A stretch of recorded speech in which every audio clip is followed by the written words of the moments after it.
Sebuah mobil box bernomor polisi F8611HS yang sedang melaju dari arah Sukabumi ke arah Bogor oleng hingga tabrak satu unit mobil Avanza dengan nomor polisi F1858JW. Selain menabrak satu unit Avanza, mobil box tersebut pun menabrak warung mie ayam Baso Sarwo di Desa Muara Jaya, Kecamatan Caringin, Kabupaten Bogor. Menurut keterangan pemilik mobil Avanza, Jajang menjelaskan mobil box tersebut oleng akibat remblong. Mobil oleng menabrak mobil lainnya hingga banting setir ke kiri.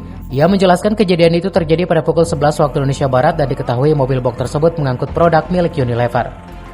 Dari kejadian tersebut, mobil Avanza miliknya mengalami kerusakan cukup parah di bagian belakang mobil hingga menyebabkan kerugian yang ditaksir puluhan juta rupiah. Selain satu unit Avanza, warung bakso yang ditabrak pun kondisinya mengalami kerusakan parah, tembok hingga gerobaknya turut hancur. Selain itu, 2 unit motor Honda Matic pun ikut ditabrak hingga tertimbun reruntuhan tembok. Beruntung tidak ada korban jiwa dalam kejadian tersebut, hanya saja supir mobil box mengalami luka dan sudah dibawa ke klinik 24 jam terdekat. Bos ini lagi berhenti nurunin tebang dari pinggir. Ini jadinya jeblok. Katanya jeblok. Nyenggol dulu mobil, nabrak dulu mobil yang putih, tinggal kanan, tinggal di kiri. Akhirnya nyebar luka. Ya. Kejadian jam berapa kira-kira? Jam 11. Jam 11 kejadiannya ya. Ada korban nggak dari kejadian ini? Korban supir luka-luka, sekarang dibawa di rumah sakit 24 jam. Sopir truk. Sopir ini, sopir mobil box. Itu bawa apa mobil sih? box bawanya Unilever.